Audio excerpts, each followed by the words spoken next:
Today, we're diving into some source material that makes a really powerful argument that this whole AI revolution, it isn't new at all. In fact, it might just be a high-tech repeat of the 19th century Gilded Age, complete with its own set of robber barons and a new kind of empire. On the surface, the story we're told is one of pure benevolence. We hear these grand utopian missions from the companies building our future. The goal, they say, is to uplift everyone, to solve humanity's biggest problems. It's a beautiful vision, right? But the sources we're looking at peel back those public promises to ask a much tougher question. What if the mission isn't just about altruism? What if the real goal is to build an empire? Okay, so let's start by understanding who the key players even are. The sources call them a new priesthood, which is a fascinating term. It suggests a small, exclusive group that's designing the cognitive infrastructure for the rest of us. And to really get what that means, we need to look back to the 1950s and this concept of the power elite. A sociologist named C. Wright Mills basically argued that a tiny, interconnected group of leaders from top corporations and government, they were the ones really making the big decisions, often behind closed doors. Well, fast forward to today, and a new power elite has emerged for the 21st century. The leaders of the most powerful AI labs all come from a handful of the same elite universities. They move between the same few companies. The founders of Anthropic, for instance, all came from OpenAI. It's a tiny, insular world building a future that, maybe unsurprisingly, reflects its own very narrow worldview. So, how does this small group justify its growing influence? Let's take a look at the philosophy they publicly promote. Because, if you're going to accumulate an immense amount of power, it helps to have a good story about why you deserve it. And this is where you see a really striking historical parallel. In the first Gilded Age, the industrialist Andrew Carnegie wrote something called The Gospel of Wealth. It basically argued it was good for society that a few men like him had all the money. Our sources argue that today's philosophy of effective altruism serves the exact same purpose. It's a high-minded moral cloak that justifies concentrating unimaginable power and wealth in the hands of a select few.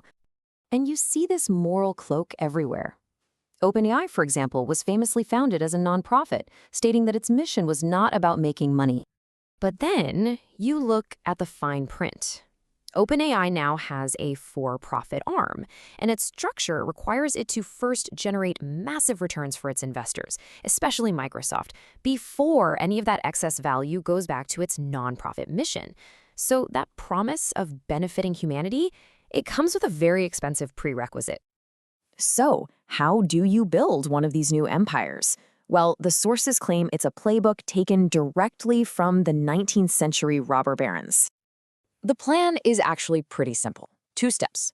First, you control the modern railroads, which is the essential infrastructure of cloud computing. Just like Rockefeller controlled the oil pipelines, a few tech giants now control the massive server farms you need to train AI.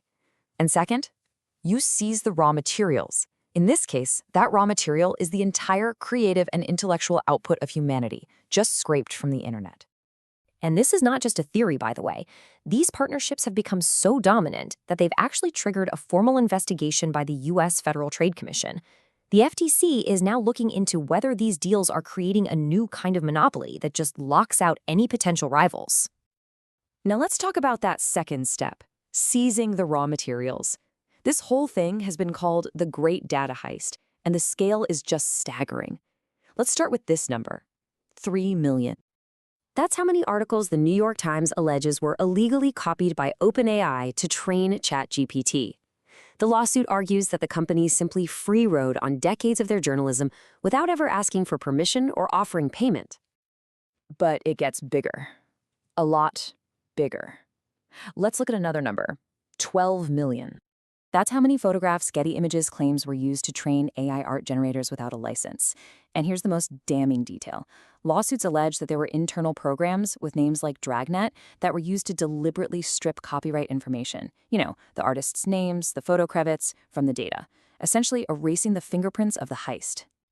So this all leads us to what is maybe the single most revealing piece of evidence from the sources, what journalists would call the buried lead of this entire story. Think about it for a second. How would you define the moment humanity creates artificial general intelligence, or AGI? Maybe a machine that can reason, create, and think just like a person? It's a pretty profound philosophical and scientific question. But in the circles that actually matter, the definition isn't philosophical at all. It's financial.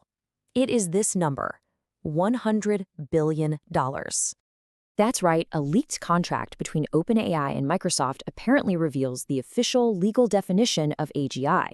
Their grand mission to create a godlike intelligence is contractually complete when they build a system capable of generating $100 billion in profit. The quest to benefit humanity has been defined in the language of Wall Street.